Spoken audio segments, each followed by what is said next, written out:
गांधी परिवार की चहेती इंदिरा गांधी का जीवन बहुत उतार चढ़ाव भरा रहा।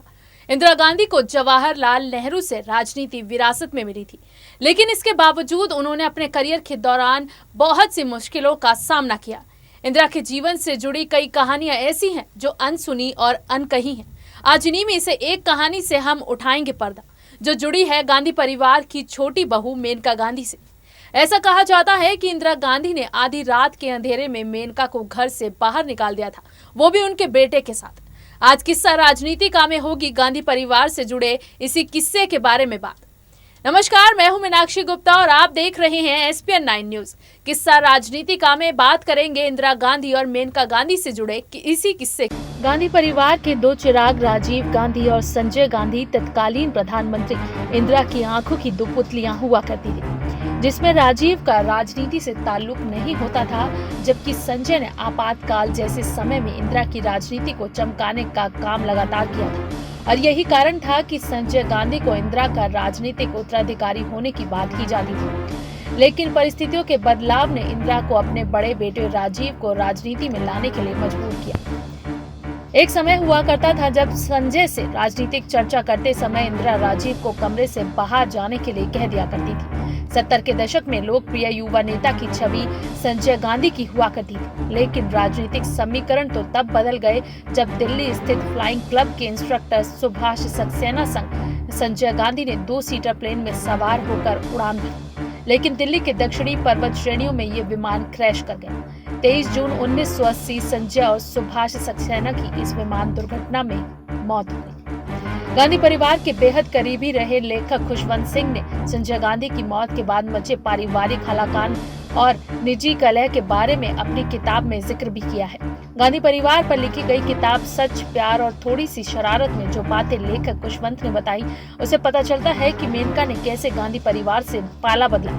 कलकत्ता में साप्ताहिक पत्रिका छपती थी जिसका नाम रविवार था। इस पत्रिका में साल 1985 में वरिष्ठ पत्रकार कुलदीप नैयर ने अपने लेख के माध्यम से बताया था कि संजय गांधी की मौत हो जाने से कैसे इंदिरा गांधी का राजनीतिक वारिस बदल गया।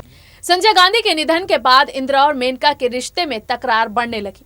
इंदिरा ने मेनका से उनकी सचिव बनने के लिए कहा, लेकिन इस बात को लेकर सोनिया इंदिरा से नाराज हो गई और फिर सोनिया ने इंदिरा को ऐसी धमकी दी कि वो चाहकर भी मेनका को अपना सचिव नहीं बना पाई।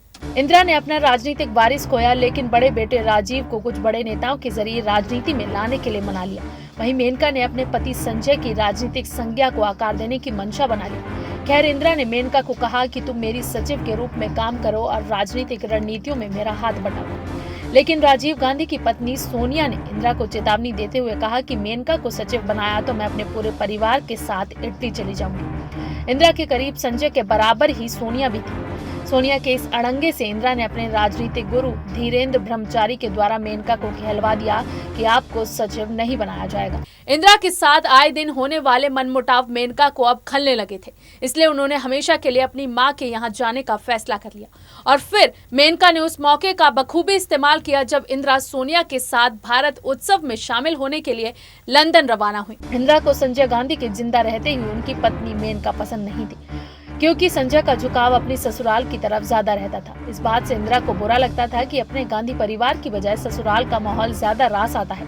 हालांकि इंदिरा ने इसका जिक्र संजय से कभी नहीं किया।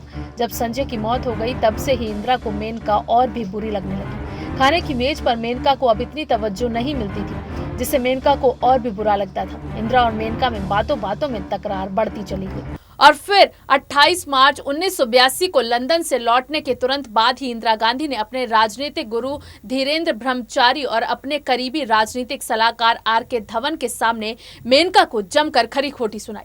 मेनका को तुरंत घर से बाहर निकल जाने की बात कहकर गेट में गाड़ी खड़ी करवा दी और मेनका से कहा, तुम अभी इसी वक्त अपनी माँ के घर जा सकती हो। आए दिन होने वाले मनमुटावों से मेनका ने अपनी मां के यहाँ चले जाने का फैसला कर ही लिया था। संजय के विचारों को आगे बढ़ाने के उद्देश्य से संजय के वफादार रहे अकबर अहमद के साथ मिलकर संजय विचार मंच की शुरुआत करने का फैसला मेनका गांधी ने किया, वो भी बेहद ही चतुराई के साथ। जब इंदिरा गांधी अपनी बड़ी बहू सोनिया को साथ लेकर लंदन में होने वाले भारत उत्सव में सम्मिलित होने गई हुई थी। संजय विचार मंच के उद्घाटन समारोह के आयोजन में पढ़े गए भाषण को राजीव गांधी ने तार के जरिए इंदिरा को भेज दिया और खुद को मेनका की नजर से दूर रखते रहे। राजीव भी राजनीति में नए थे और राजनीतिक स्थितियों में अपने आप को फिट बैठाने की जुगत में व्यस्त थे। राजीव गांधी के द्वारा भेजे गए तार में मेनका के द्वारा दिया गया भाषण था, जिसे इंदिरा ने पढ़ने के बाद अपनी छोटी बहू मेनका को सबक सिखाने का फैसला लंदन में ही कर लिया था। इसके बाद से मेनका ने इंदिरा और राजीव के खिलाफ मोर्चा खोलने का मन बना लिया और फिर 1980 में वो समय आया जब राजीव और मेनका चुनाव में आमने सामने आ गए। इंदिरा ने मेनका पर उनके दुश्मनों को उनकी अनुपस्थिति में घर में लाने का आरोप भी लगाया। मेनका ने इंदिरा गांधी के द्वारा किए गए इस बर्ताव को नहीं समझा और अड़ी रही कि वो अपने मां के घर नहीं जाना चाहती। इस वक्त इंदिरा ने मेनका और उनकी मां अमतेश्वर आनंद के बारे में भी काफी अपशब्द कहे। एक सफदरजंग रोड पर स्थित प्रधानमंत्री के बंगले से मेनका का डेरा उठ चुका था और वो लोकसभा चुनाव कोई नहीं भूल सकता जब अमेठी से एक ही परिवार के 2 सदस्य आमने सामने आए। फिर ये लड़ाई 2 राजनीतिक दलों के बीच नहीं बल्कि एक ही परिवार के 2 सदस्यों के बीच की बन गई थी।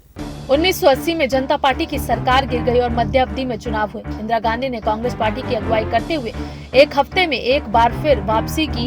इंदिरा के छोटे बेटे संजय गांधी ने अमेठी से पहली बार संसद का रुख किया, लेकिन कुछ ही महीनों बाद संजय गांधी की विमान दुर्घटना में असमय मौत हो गई और इंदिरा गांधी के सामने एक और घोर संकट आन खड़ा हुआ। मजबूरन इंदिरा गांधी को अपने पेशे से पायलट बेटे राजीव गांधी को कुछ बड़े नेताओं की जुगाड़ से राजनीति में आने का मनोबल करना पड़ा। राजीव गांधी ने भी मजबूरी को समझते हुए राजनीति में आना उचित समझा। उधर संजय गांधी की मौत के बाद मेनका गांधी ने अमेठी से पति के राजनीतिक कारवां को आगे बढ़ाने की मंशा बना ली थी, लेकिन इंदिरा ने अपने बड़े बेटे राजीव को अमेठी से चुनावी मैदान में उतार दिया। मेनका गांधी ने इंदिरा के इस फैसले का मन ही मन विरोध भी किया। उधर राजीव ने लोक दल के युवा नेता शरद यादव को भारी मतों से हराकर अमेठी से ये उपचुनाव जीत लिया। मेनका ने संजय विचार मंच नाम से अपना राजनीतिक दल बना लिया था। 31 अक्टूबर 1984 को इंदिरा गांधी की मौत के बाद राजीव गांधी को तत्कालीन राष्ट्रपति ज्ञानी जैल सिंह के द्वारा प्रधानमंत्री पद की शपथ दिलाई गई। अपने भाई संजय के गढ़ में आखिरकार राजीव ने सेंध लगाई ही थी और 3.5 लाख से ज्यादा वोटों से जीतकर अमेठी पर कब्जा कर लिया। एक बार फिर लोकसभा चुनावों का ऐलान हुआ और इस बार भी राजीव गांधी ने अमेठी से लोकसभा चुनाव लड़ने का फैसला किया। उधर मेनका गांधी ने भी संजय विचार मंच नामक अपने दल से अमेठी से ही पर्चा दाखिल कर दिया। अब 2 पार्टियों के आमने सामने होने की बजाय एक ही परिवार के 2 सदस्य अमेठी से आमने सामने आ चुके थे। संजय गांधी की मौत के बाद विरासत में राजीव को अमेठी लोकसभा सीट मिल तो गई थी, लेकिन संजय के चाहने वाले अमेठी में लाखों की तादाद में मौजूद थे। लोकसभा चुनाव प्रचार में एक तरफ राजीव गांधी ने चुनाव जीतने के लिए इंदिरा की मौत के बाद बचे हुए कामों को पूरा करने की भावना लोगों के सामने जताते हुए चुनावी मैदान में उतर चुके थे, वहीं अमेठी से मेनका गांधी ने चुनावी बिगुल बजाकर संजय गांधी के प्रति सहानुभूति और उनकी बेवा पत्नी होने की भावना लेकर लोगों के बीच ये जताने निकल चुकी थी कि अमेठी के लोगों को संजय गांधी के नाम को नहीं भूलना चाहिए। खुद प्रधानमंत्री के द्वारा अमेठी से चुनाव लड़े जाने के कारण लोगों में भी ये भावना पैदा हो चुकी थी कि अब अमेठी का भाग खुल चुका है और विकास के रास्ते भी उज्जवल हो चुके हैं। राजीव गांधी के साथ उनकी पत्नी सोनिया गांधी भी चुनाव प्रचार के लिए जाया करती थी। तब सोनिया गांधी को हिंदी कम समझ में आती थी और कम ही बोल पाती थी, लेकिन प्रचार के दौरान लोगों से घुलने मिलने का प्रयास सोनिया गांधी के द्वारा किया जाता। किस्सा राजनीति का में अगर आप किसी और किस्से के बारे में जानना चाहते हैं तो हमें कमेंट बॉक्स में जरूर बताएं और अगर आपको हमारा ये वीडियो पसंद आया है तो इसे लाइक, शेयर एंड कमेंट जरूर करें। साथ ही साथ हमारे चैनल SPN9 न्यूज को भी जरूर सब्सक्राइब करें। आखिरकार राजीव गांधी ने अपनी भावना लोगों तक पहुंचाने में सफलता प्राप्त की और 3 लाख से ज्यादा मतों के अंतर से अमेठी का लोकसभा चुनाव जीत लिया। मेनका को मिली करारी हार के बाद गांधी परिवार हमेशा के लिए 2 भागों में बंट गया। मेनका गांधी ने इस चुनाव में मिली हार के बाद अमेठी लोकसभा सीट का रुख दोबारा कभी नहीं किया। बाद में मेनका गांधी ने भारतीय जनता पार्टी का दामन थाम लिया। उत्तर प्रदेश की पीलीभीत सीट से ही मेनका गांधी ने लोकसभा चुनाव लड़ा। मेनका और संजय गांधी के बेटे वरुण गांधी ने भी लोकसभा चुनाव में अमेठी का रुख न करते हुए पीलीभीत और सहारनपुर से ही लोकसभा का चुनाव लड़ा।